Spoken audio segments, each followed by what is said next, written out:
as some of you know, this is on the issues. This is our continuing series of conversations with news and policymakers, people who are doing interesting, important work in this region and beyond. And today, we're talking beyond Milwaukee in scope. Joining us is Bridget Brennan. Ms. Brennan is the Special Narcotics Prosecutor for the city of New York. It's a big job, and there's a lot going on right now in New York to talk about. We're going to do that. Also, we've got a few students in the room who want to talk a little bit about Ms. Brennan's background, and we'd also like to welcome some of her family members who are here. She does have strong ties to Milwaukee, so it's nice to see some of the Brennan family. Won't you please give her a warm welcome to Marquette University.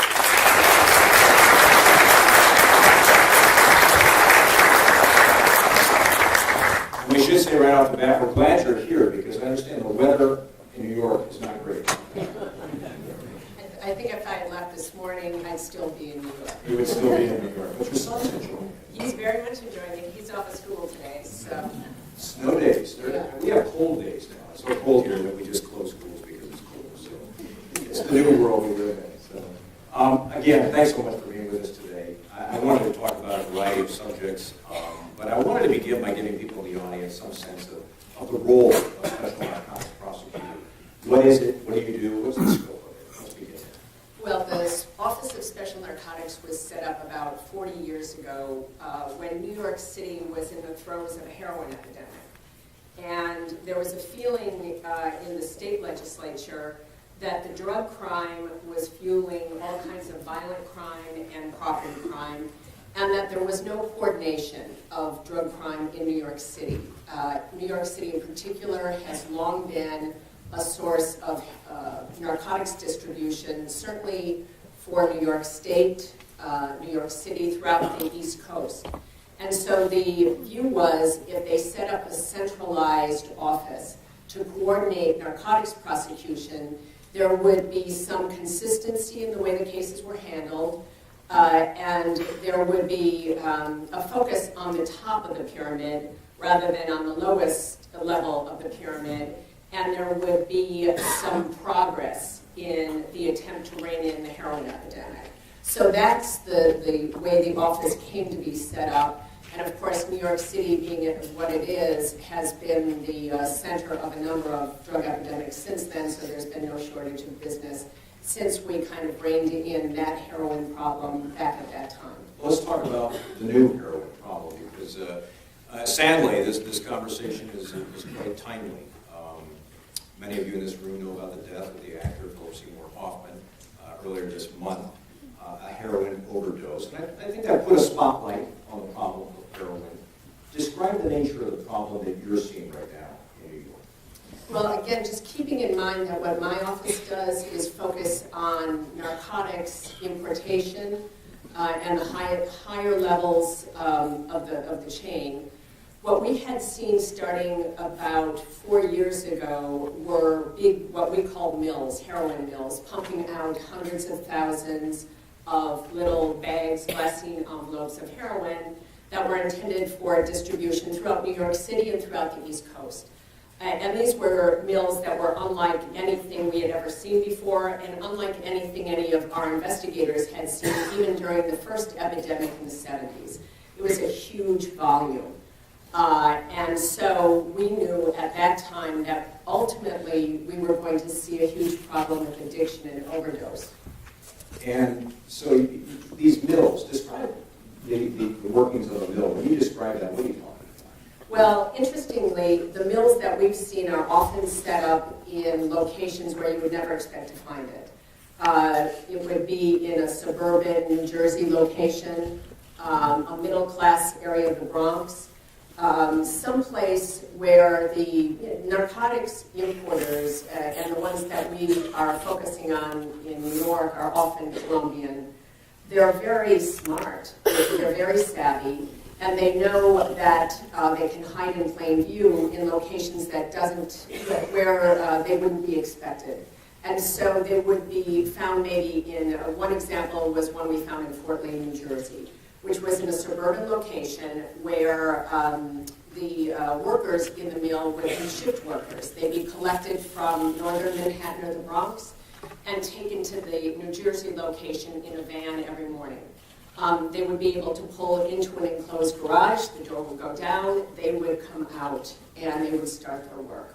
And they would bag up the heroin, stamp the glassines with little stamps, we call them brands, and then they would bag up.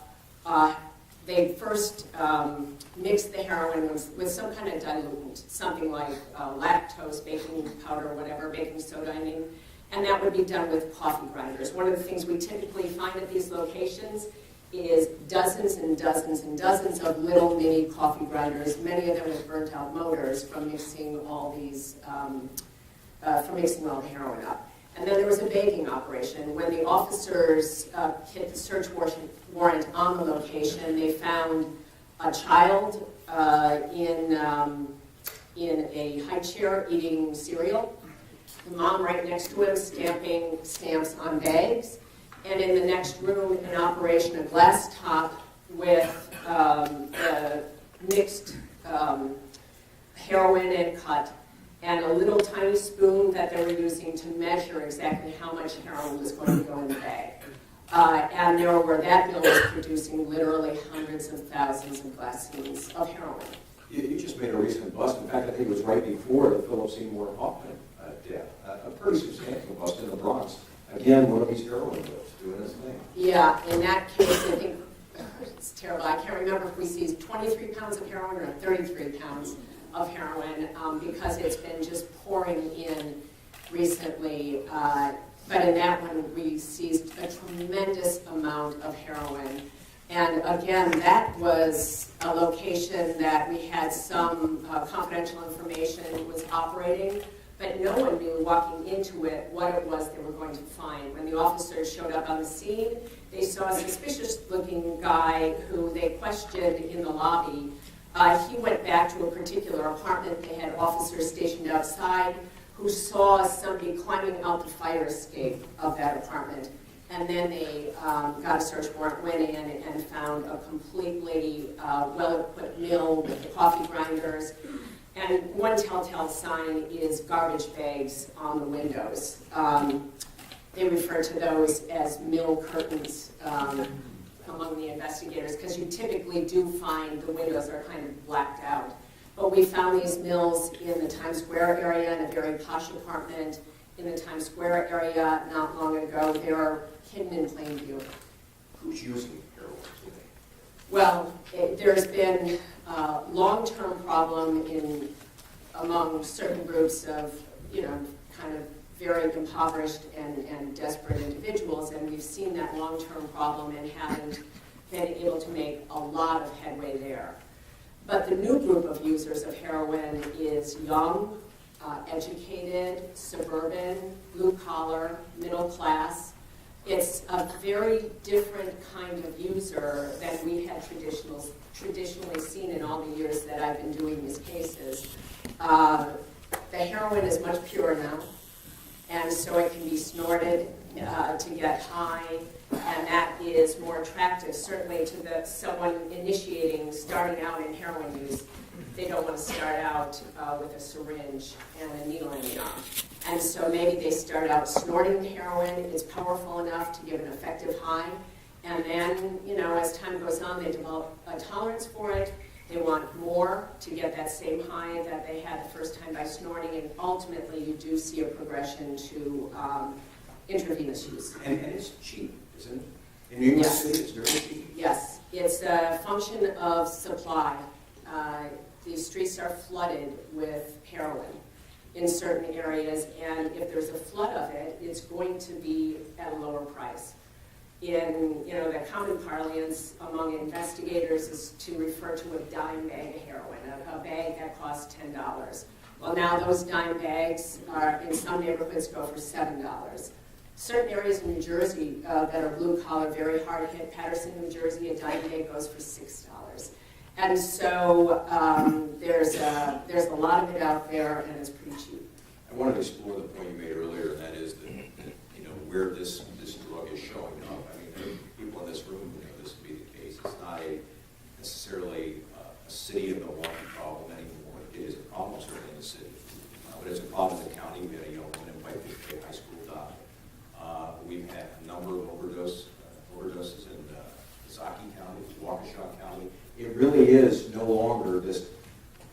I think, thought to be this very urban drug. It's much different than that today. It's very much different than that. The demographic for who the new initiates are, I mean, and that's all clinical language that doesn't begin to capture, obviously, the tragedy of heroin addiction, but the new user is young, relatively well educated, middle class or blue collar, and one of the things that we see when you look at drug trends is a phenomenon that's referred to as generational amnesia. If you've grown up in a situation where you've seen your uncle, your father, loved ones developing addiction and struggling with a certain drug, you want nothing to do with that drug, and often you will turn away from it.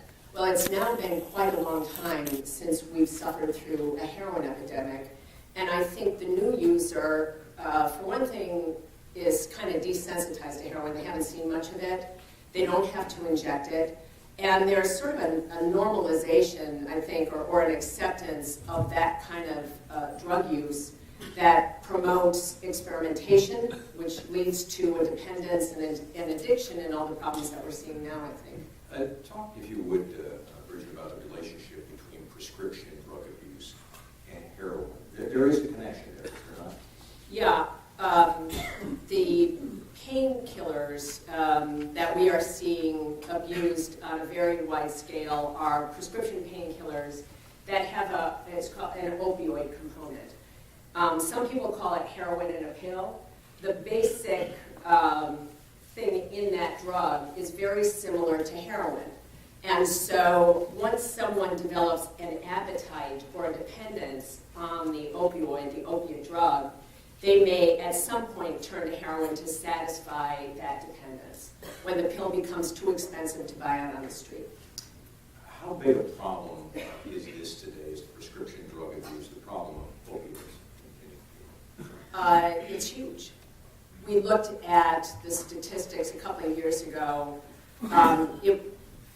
Part of my job, obviously, is to look at trends and try to direct our resources to where we see the problems are. And I started to see in our seizures that we were taking big, huge catches of pills, hundreds of pills at a time, and from locations where I never would have expected to see them, in housing developments, housing projects. We'd hit a search warrant and seize all these pills. We have in New York delivery services where you can call up, order your marijuana, order your cocaine, it's delivered to you. Well, in those investigations, we would find fentanyl patches, which are the patches that cancer patients use, but they were being delivered to customers. So we started to see it come up in all kinds of ways. So then I looked at the data. We have a very pretty good prescription monitoring program in New York State. I started to look at how many prescriptions, not pills, but prescriptions there were for these opiate pills, just one type, oxycodone, for New Yorkers in the prior year. And for a city of about 8.5 million, and that includes children, in the past year there had been 1 million prescriptions, not pills, prescriptions. And that was up from less than 500,000 just a couple of years earlier. So I knew where the problem was coming from at that point. See, I was trying to identify, did somebody just steal a big load of oxycodone and start flooding the streets with it? Where was it coming from? And so that clearly pointed me in the direction of looking at the medical profession. It's not just doctors, because prescriptions can obviously be stolen, they can be forged. But no matter what, it wasn't somebody stealing a big load off a truck. So we started to really focus our efforts on that. And what have you seen in terms of it? Are there simply, I assume there are some doctors who are just simply looking the other way. They know that people are not using them probably to solely take care of a pain problem. They know there's something else going on here. They're not asking a lot of questions. What do you do about that? How do you identify these doctors and put them out of business? Well, I guess what we really looked for is the high-volume doctor, which is typically not just one who is turning a blind eye, but one who is, actively profiting from this, the sale of the prescription. So we looked at doctors who were not offering any medical service whatsoever, but were just basically pumping out prescriptions. That's our initial focus. At the same time, we worked on a committee. Mayor Bloomberg set up a committee that involved prosecutors, police, and the health department to try to reach out to doctors who might have been less responsible than they should have been in terms of prescribing practices, and try to sensitize them to the real terrible harm that it was causing, and develop new strategies and protocols. So we approach these cases like we approach any other. We would have confidential information from sources who might tell us about doctors selling prescriptions, and then we would zero in and look at that practice. We would obtain data, and just to give you a sense of it, one doctor whom we have since indicted, when we started to look at his practice, he was a full-time anesthesiologist in New Jersey and operated a pain management clinic just one day a week on Saturdays in an area of New York and Queens. And so that one day a week, he would open his practice at about 8 o'clock, and it would look like the old heroin lines looked in the 70s and the 80s, with a line of people who were clearly dependent on drugs waiting for him to show up. And we could send investigators out to surveil these locations and try to get inside. He had been become a little wary because the DEA had notified him that some of his practices were out of line. And so there was only so much we could do directly with investigators, but we developed some confidential informants. Among the things we learned was that patients were given the kind of numbers that you get at a grocery store or a deli line or, at the meat counter, and they would be called by number and not by name. There was a sign posted up on the wall that said if you get a certain number of milligrams, you'll be charged 120 milligrams of opioid, you'll be charged $125 cash. If you get more than that, or if it's been reported to him that you were seeing other doctors and getting drugs from other doctors, you'll be deemed a complicated case, and your fee will go up to $250. And so clearly he was just selling the prescriptions. As we got further into that case, we also had learned from some of the patients and their families that people had died. And really, by hand, my investigators went out and collected data from the medical examiner's offices throughout New York City and learned that in the 2-year period that we were looking at, 16 of his patients had overdosed and died. Now, of course, being lawyers and prosecutors, we don't know, we don't have a framework for analyzing that, so we brought in experts who could kind of guide us. And we asked them, is that a lot of people to die? And the doctor turned to me, he said, 1 is a lot to die.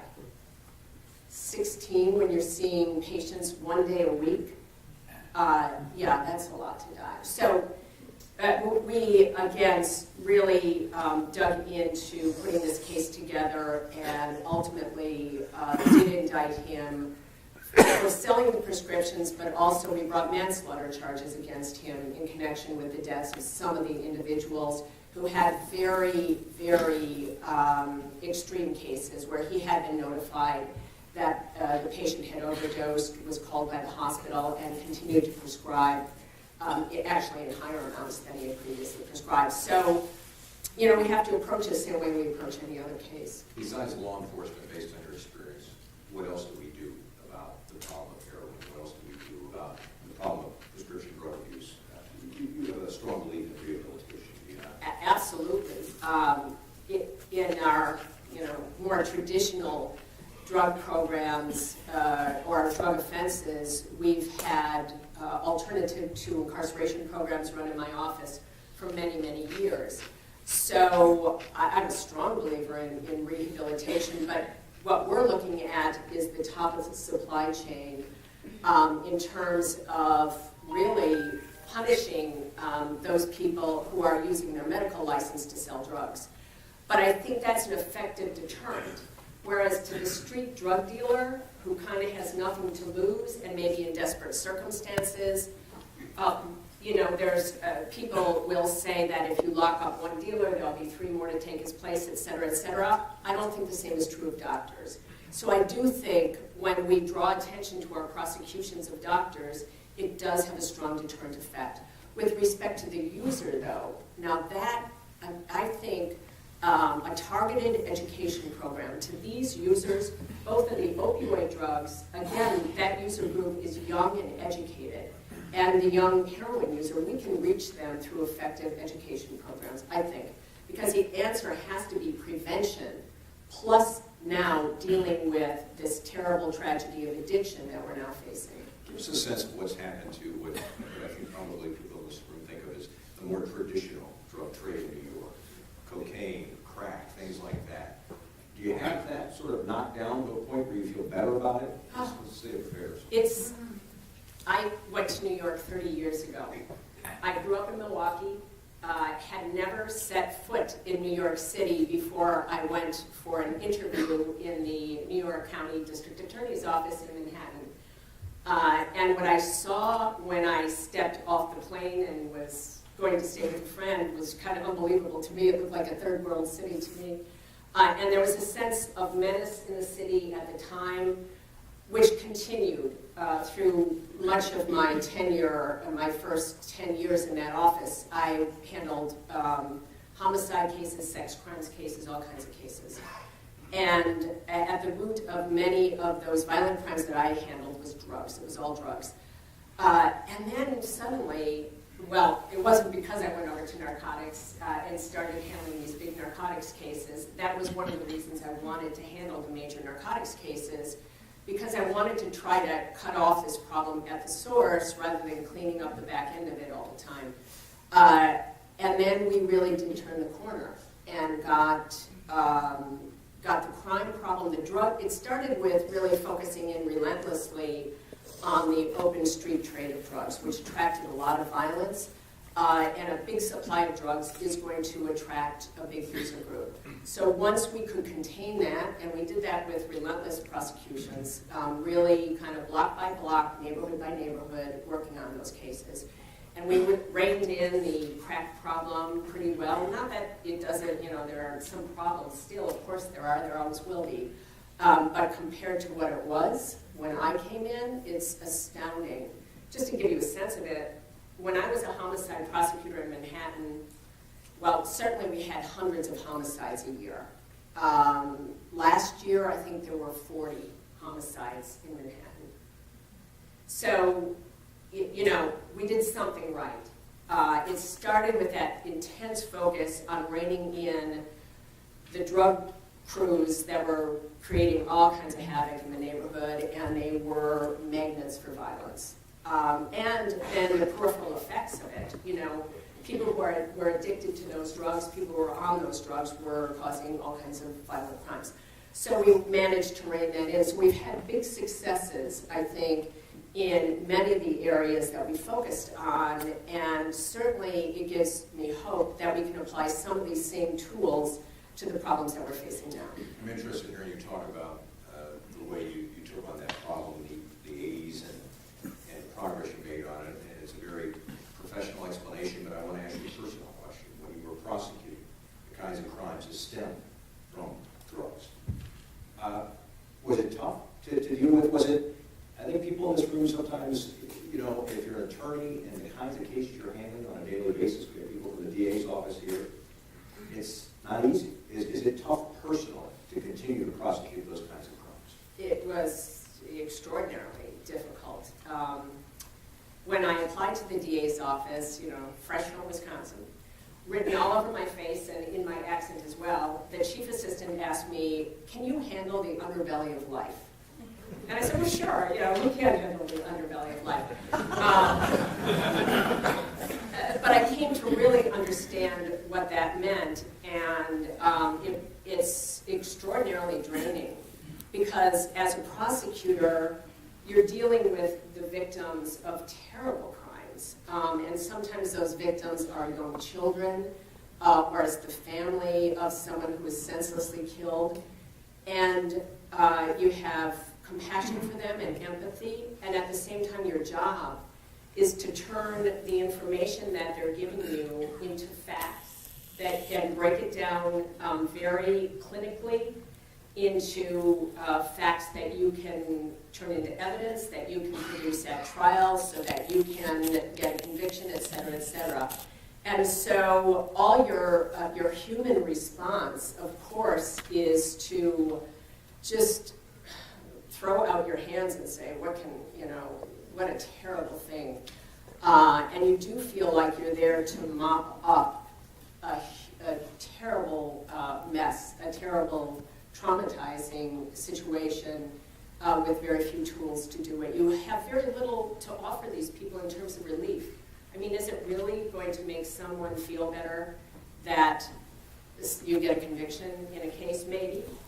But that is of small solace, to a 4-year-old child who's been sexually abused, or to a mom who's lost her son to stupid, senseless gun violence. It doesn't really comfort them.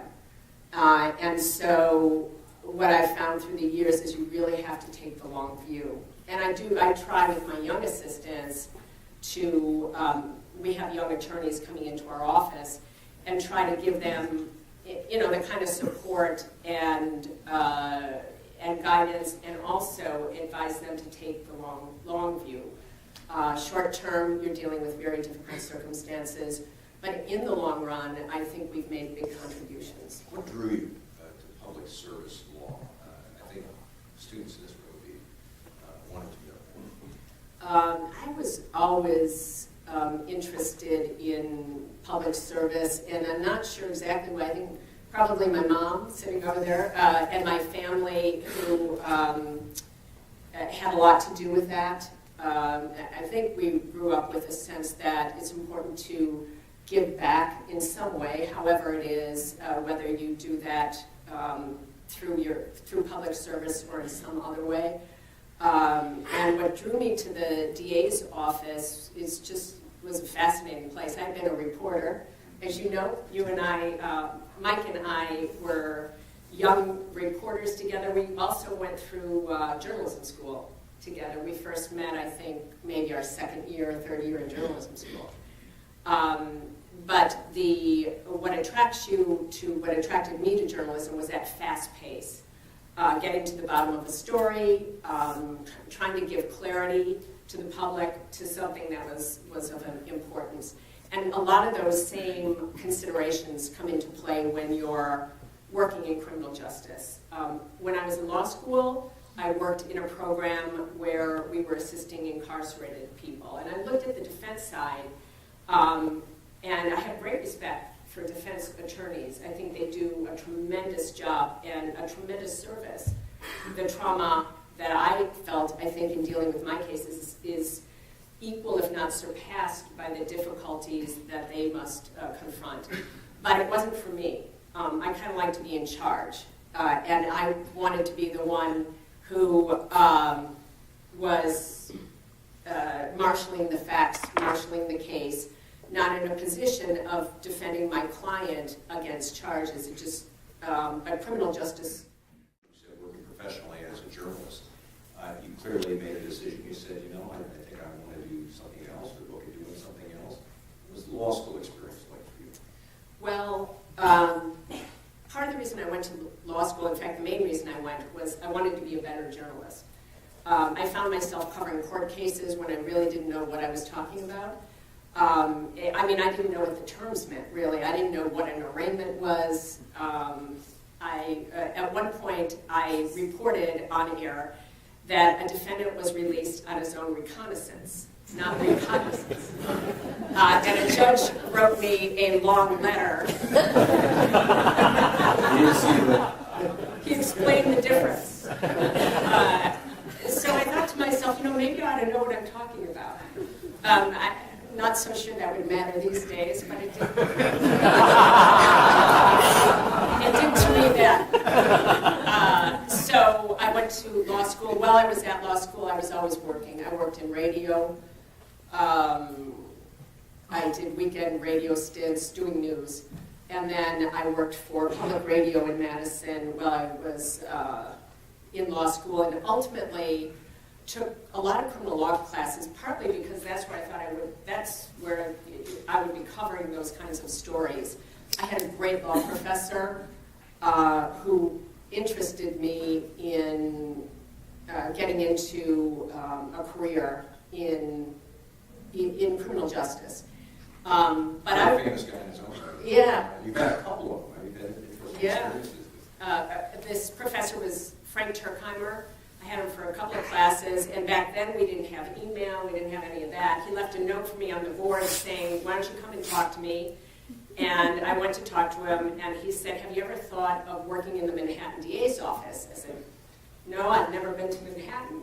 He said, well, why don't you think about it and let me know? So I thought about it. I thought, you know what, I don't have a job. It's March. In journalism, you wouldn't look for a job until you're ready to go into your job, but why not check it out? And I went there and was tremendously impressed with the office, the opportunities it offered. And so from arriving in New York on a Wednesday, flying home on a Saturday, on Friday night, Robert Morgenthau offered me the job, and I accepted on the spot. And I have to admit, I cried all the way back home on the plane, thinking, how can I ever live in that city? But here it is 30 years later, and somehow I've managed. So yes, I've been very, very fortunate in my career. What did you learn from your mentors? What were the qualities that they instilled in you, whether it was Professor Turkheimer or District Attorney Morgenthau? From both of them, just a tremendous commitment to integrity. As a prosecutor, you take the case wherever it takes you. You don't try to shape the facts, you don't try to shape the evidence, and you live with the results. And if you're going to take a hit on it, if it's going to be something that doesn't look good for you, just brace yourself and get it over with, and just forge ahead and take the long view. I mean, don't just get so involved in one individual case that you don't pick up your head and get a perspective on it, and see where this particular prosecution fits in the scheme of things, where this defendant fits in the scheme of things. Don't get so focused in this prosecution or this case that you lose your sense of justice. Can you highly recommend public service to the students in this room? We have many of them who would like to work for a district attorney, who would like to be a public defender. Can you recommend it? I mean, you've been at it a while. There's nothing better. There's nothing better than the feeling that you're doing something that's important, that matters to people, that will make a difference in their lives. There's just nothing better than that. And so whatever area of public service that you work in, if you have clarity in your mind that that's the goal that you're working towards, I can think of no better way to kind of shape your career. You're never going to get rich that way, though. Marry well, that would be my recommendation. Let's take some questions from the audience. Please raise your hand. If you're in the seating bowl, just press down on the little rim, keep your finger down on it, and we'll take your question. Yes? What can citizenry do to help district attorneys' offices in Milwaukee and across the country? What would make it easier for them, or smoother, or what can we do? Well, I think in the broadest sense, it's always a partnership. I mean, law enforcement should never be imposed on people. In the broadest sense, it really is a partnership between what the community wants in terms of controls and safety and their commitment to it. And so I think the best thing that an individual can do is become engaged. I'm not familiar with the specific ways to do that here in Milwaukee. I know that in New York, every precinct has a precinct council. There are many different ways that the individual can become involved. And if you see something that you know is of danger in your community, you should reach out, tell law enforcement about it. I mean, if you have a drug next door to you, or you can kind of shut your eyes and it feels menacing to you. But on the other hand, not only can that put jeopardy and put your whole community in jeopardy, there are ways to make information available anonymously. Certainly there are in my office, and I'm sure are here in the city as well. But I don't think you should ever feel that you're just an observer to the process. When you get a jury service, it's important that people who feel a commitment serve. So there are many, many ways, I think, in which you can help. But the important one is to demonstrate your commitment in some way. Other questions? Let me go right back there. Yeah. Wait for the microphone. Thank you. You mentioned earlier that you've gone on the drug bust stamps. They actually stamps on the bag. I think on some stamps on the pieces that Philip Seymour Hoffman had. Why do they do that?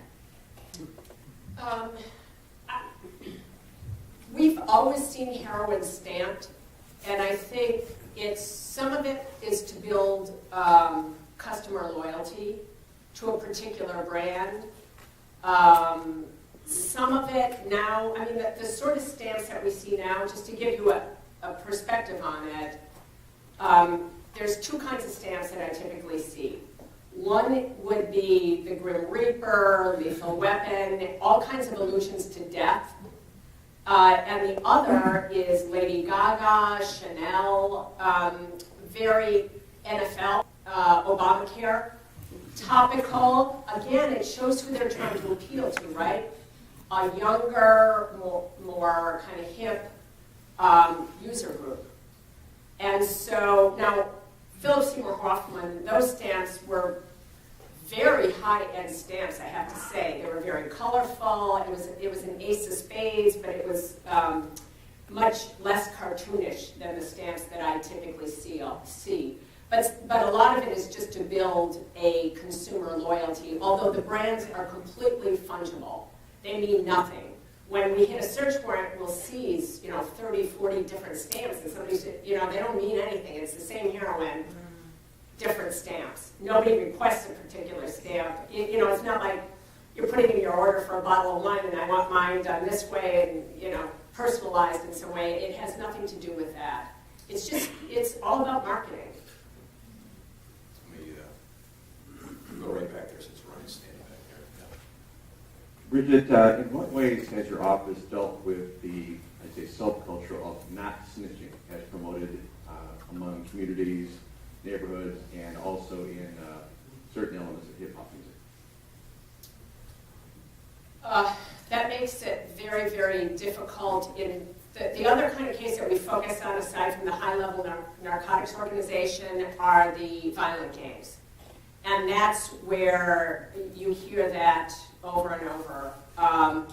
And so we try to build our evidence in other ways. Typically, if you have a homicide that's committed in a drug gang, your witnesses are going to be members of that gang. And so if the culture is one of intimidation, you're not going to get those people to testify who observed it. Sometimes you can if you have enough, we call it leverage, if you have a very significant crime that they're facing, and instead of doing very significant amount of prison time to get a reduced sentence, you might be able to get them to give information. But we've also developed new tools in order to get evidence.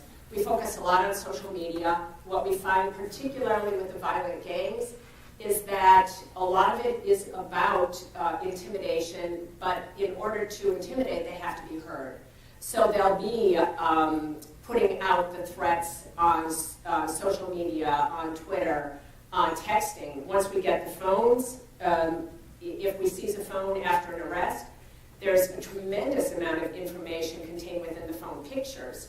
The pictures will identify, and sometimes they even take pictures of, guns and themselves holding guns and crazy stuff that sensible people wouldn't do, but the whole point is intimidation and to show that you're the biggest and baddest guy. So we try to develop information that way as well. Maybe we're gonna get down here. I guess we could do this, John. Go ahead. How would easing the penalties on marijuana or actually legalizing it affect what you're doing with it?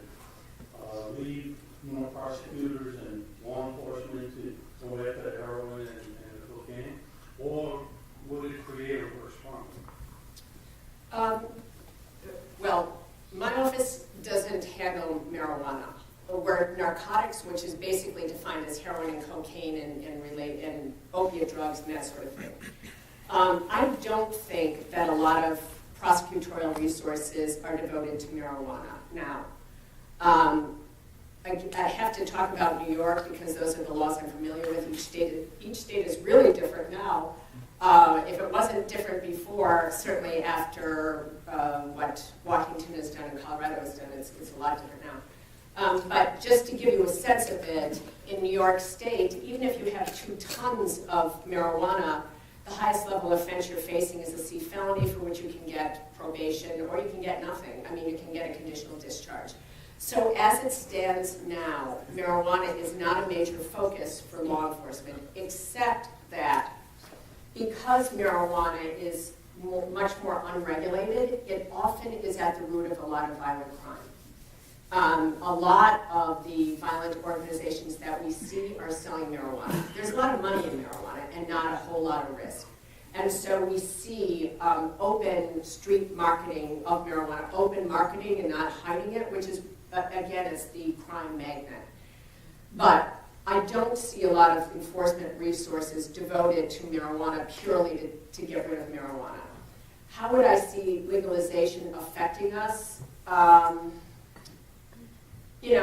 My problem, I don't think marijuana is good for people. I certainly don't think it's good for young people, developing brains, teenagers, adolescents, and all that. And I don't think we have a whole lot of research on that subject.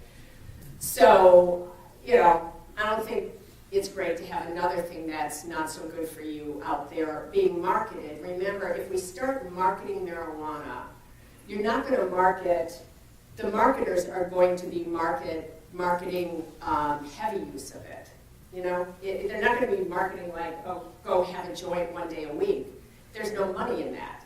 So once we put it over into the whole array of the same focus as we had with tobacco and alcohol and everything else, you're going to see more use. So I guess I would see that going up. And the other problem I see would be just more normalization of drug use, which we have just overwhelmingly relaxed attitudes about it now, which leads us to some of these other issues that we're seeing. However, I do think that what we've got now is, in a sense, the worst of all worlds, where you have 2 states doing one thing, all the other states doing something else. And that leads to a real cynicism about the laws and a sense of what's going on here anyway, certainly within our own country. And when I deal with people from other countries, we frequently have international visitors. They are completely confused, and they think that we are, I recently had South Korean visitors in, and they have a lot of military bases in South Korea. And so they were trying to understand what's going on in the States because they see military personnel with marijuana, thinking marijuana is legal. And so the confusion that we have now, I think, is just overwhelmingly bad on every level, both for the people, our citizenry, for law enforcement, for for good effective drug policy, thoughtful drug policy. I think that's bad. I don't want to ignore any of my friends on the side of the room here. Go down here and then I'll come back over. Thank you. What effect has the stop, question, frisk programs had on your job? The stop, question, frisk program didn't really affect the kind of work that I do. that really focused more on lower level. When a police officer would see kind of a lower level crime or something he believed might be a crime, a gun possession or something else, then they would stop and question and frisk. But we never saw those kinds of cases in my office. So per se, I didn't really have much, it didn't really affect us too much. And even, kind of long, broader effects, it's too early to judge whether, the long-term problem with it is if it does mean that there are more guns out on the street. What I've seen with the violent gangs that we've prosecuted who are doing drug dealing is they are so quick to whip out the guns. And they did keep the guns, maybe still do, hidden in different places. They would trade the guns among themselves. The gun would belong to the gang and not to an individual, and they'd keep moving it around for fear the police would get the gun. And then after a shooting, all the text would go across, did the gun get home safe? Not did my friend get home safe, not did this one get home safe, did the gun get home safe? And so I do think that stop and frisk policies did put a damper on just bringing the guns out. And to the extent that you had guns hidden inside, we didn't have impulsive young people whipping them out and shooting each other. And so I did see in intercepted texts in evidence that we collected that there was a deterrent effect. But the question is always, was the cost too high? And we'll see whether the gun violence remains suppressed in New York as a result. And crime still is. Crime is still low. Yep. A long time. In a long time. I have to say it's something really, really rewarding to have been a part of, to see the city change into the city it is now compared to what it was during a lot of the time that I was there. I mean, when I live in New York City, always have, and in a nice area of New York City, which I thought always. But of course, even in those areas, bad things would happen. Right after my first child was born, my mother came out to help me, and she was there for a week. When I wanted to drive her back to the airport, I went out to get my car, take my mom back to the airport, and guess what? My car had been stolen. Overnight, we had to call a cab. And it was recovered much later with a gun in the trunk. The ignition punched out. And just to give you a sense of what it was like, when I went to pick up my car, I had my daughter in a snuggly, on my chest and strapped it in, and I went to pick up my car, and I had my keys with me, and I go to if I hadn't picked it up that day, the police were going to tow it to the pound, and it takes forever to get it out of that. So anyway, so I had the keys, my baby, and I go to get my car, and the cop looks at me, he said, well, you know how to drive it with a screwdriver, don't you?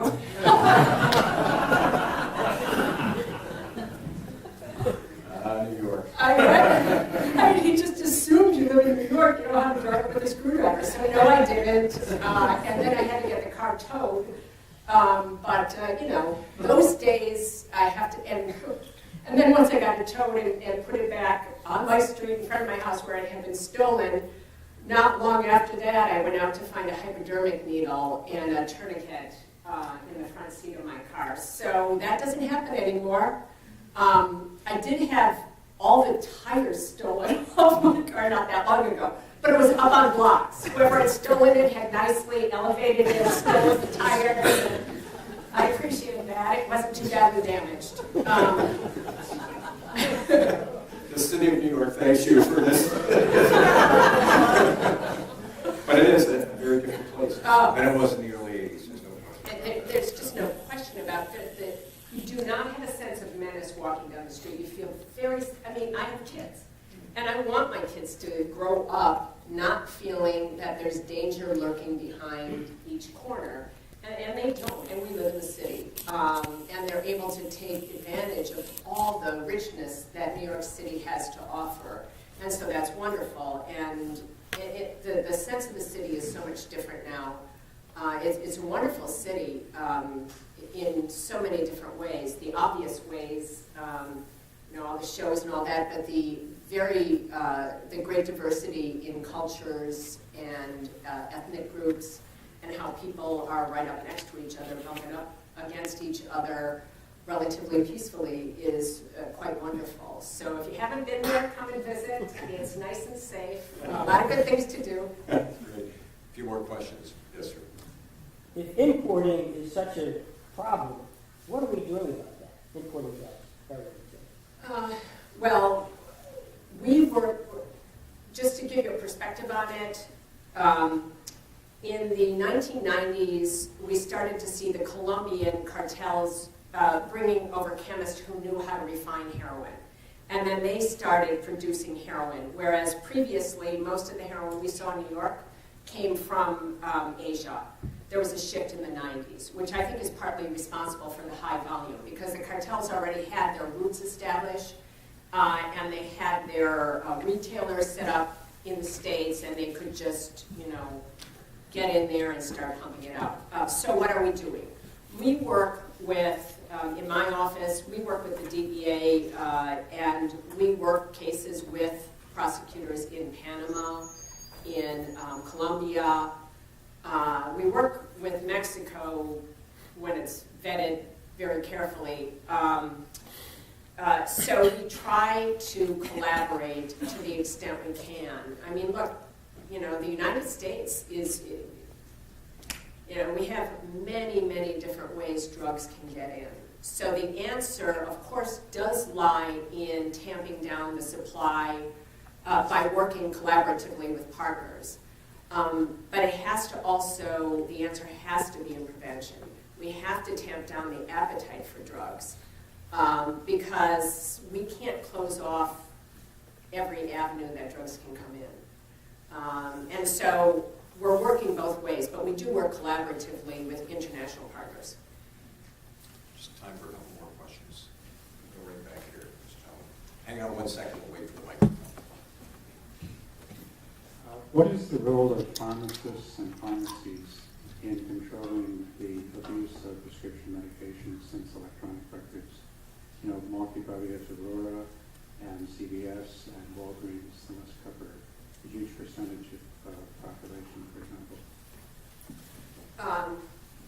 We've worked very cooperatively with a lot of pharmacists.